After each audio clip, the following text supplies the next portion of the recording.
Hi ಎಲ್ಲರಿಗೂ, ಹೇಗಿದ್ದೀರಾ? ಎಲ್ಲ ಚೆನ್ನಾಗಿದ್ದೀರಾ ಅನ್ಕೋತೀನಿ. ನಾನಿವತ್ತು ಚಿಕನ್ನಿಂದ ಉಪ್ಪಿನಕಾಯಿಯನ್ನು ಹೇಗೆ ಮಾಡೋದಂತ ಹೇಳಿಕೊಡ್ತೇನೆ.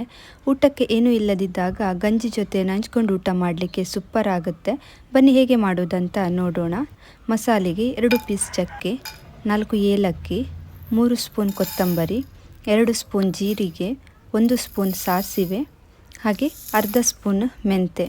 ಇಷ್ಟನ್ನು ಒಳ್ಳೆ ಘಮ ಬರೋ ತನಕ ಡ್ರೈ ರೋಸ್ಟ್ ಮಾಡಿಕೊಳ್ಳಿ.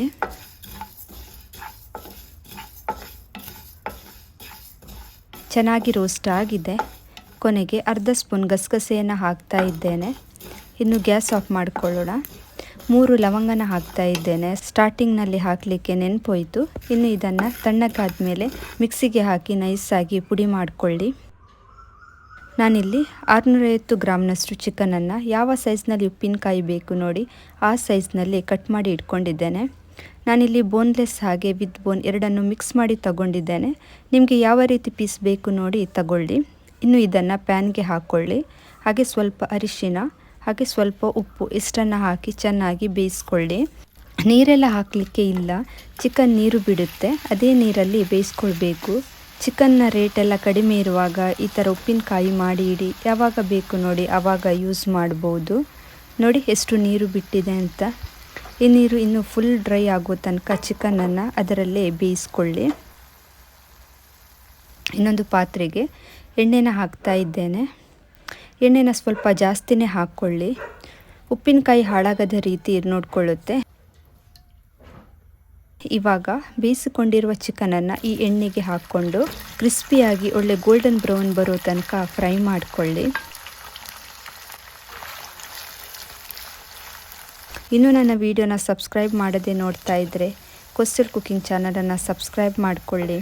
ಇನ್ಸ್ಟಾಗ್ರಾಮ್, ಫೇಸ್ಬುಕ್ ಪೇಜ್ನಲ್ಲೂ ಕೂಡ ಫಾಲೋ ಮಾಡಿ ಸಪೋರ್ಟ್ ಮಾಡಿ. ಚೆನ್ನಾಗಿ ಫ್ರೈ ಆಗಿದೆ. ಇದಕ್ಕೆ ಸ್ವಲ್ಪ ಇಂಗನ್ನು ಹಾಕ್ತಾ ಇದ್ದೇನೆ. ಹಾಗೆ ಒಂದು ಇಡೀ ಬೆಳ್ಳುಳ್ಳಿನ ಕಟ್ ಮಾಡಿ ಹಾಕ್ತಾ ಇದ್ದೇನೆ. 2 ಬ್ಯಾಡಗಿ ಮೆಣಸು, 2 ಎಸಳು ಕರಿಬೇವು, ಹಾಗೆ 1 ಟೇಬಲ್ ಸ್ಪೂನಷ್ಟು ಶುಂಠಿ ಬೆಳ್ಳುಳ್ಳಿ ಪೇಸ್ಟ್ ಇಷ್ಟನ್ನು ಹಾಕಿ ಸ್ವಲ್ಪ ಫ್ರೈ ಮಾಡಿಕೊಳ್ಳಿ.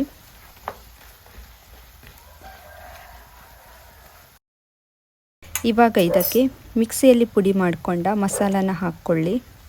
ಹಾಗೆ 3 ಸ್ಪೂನಷ್ಟು ಮೆಣಸಿನ ಪುಡಿಯನ್ನು ಹಾಕ್ತಾ ಇದ್ದೇನೆ. ಖಾರ ಜಾಸ್ತಿ ಬೇಕಾದರೆ ಜಾಸ್ತಿ ಹಾಕ್ಕೊಳ್ಳಿ. ಹಾಗೆ ರುಚಿಗೆ ತಕ್ಕಷ್ಟು ಉಪ್ಪನ್ನು ಹಾಕಿ ಮಸಾಲದಲ್ಲಿ ಪುನಃ 5 ನಿಮಿಷ ಬೇಯಿಸ್ಕೊಳ್ಳಿ.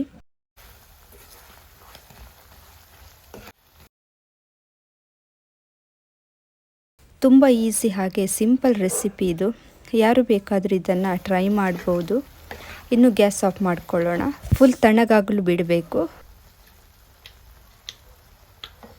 ಫುಲ್ ತಣ್ಣಗಾಗಿದೆ. 1 ಸ್ಪೂನ್ ವಿನೆಗರ್ ಹಾಗೆ 1 ಇಡೀ ಲಿಂಬೆ ರಸನ ಹಿಂಡಿ ಹಾಕ್ಕೊಳ್ಳಿ. ಒಂದು ಸಲ ಚೆನ್ನಾಗಿ ಮಿಕ್ಸ್ ಮಾಡಿಕೊಳ್ಳಿ. ಬಾಟಲ್ಗೆ ಹಾಕಿ ಫ್ರಿಜ್ನಲ್ಲಿಟ್ಟು 3 ರಿಂದ 4 ತಿಂಗಳ ತನಕ ಯೂಸ್ ಮಾಡ್ಬೋದು. ಹುಳಿ ಖಾರವಾಗಿ ತುಂಬ ಚೆನ್ನಾಗಿ ಬಂದಿದೆ ಚಿಕನ್ ಉಪ್ಪಿನಕಾಯಿ. ಊಟಕ್ಕೆ ಏನೂ ಇಲ್ಲದಿದ್ದಾಗ ನಂಚ್ಕೊಂಡು ಊಟ ಮಾಡಲಿಕ್ಕೆ ತುಂಬ ಚೆನ್ನಾಗಾಗುತ್ತೆ. ಖಂಡಿತ ಈ ರೆಸಿಪಿನ ನೀವು ಟ್ರೈ ಮಾಡ್ತೀರಾ ಅಂದ್ಕೋತೀನಿ. ಇದು ಇವತ್ತಿನ ರೆಸಿಪಿ ನಿಮಗೆ ಇಷ್ಟ ಆಗಿದೆ ಅಂದ್ಕೋತೀನಿ. ಇಷ್ಟ ಆದರೆ ಪ್ಲೀಸ್ ಒಂದು ಲೈಕ್ ಮಾಡಿ, ನಿಮ್ಮ ಫ್ಯಾಮಿಲಿ ಫ್ರೆಂಡ್ಸ್ ಜೊತೆ ಎಲ್ಲ ಶೇರ್ ಮಾಡಿ. ಹಾಗೆ ಮತ್ತೆ ಸಿಗ್ತೀನಿ ಒಂದು ಹೊಸ ರೆಸಿಪಿಯೊಂದಿಗೆ. ಅಲ್ಲಿ ತನಕ ಬಾಯ್.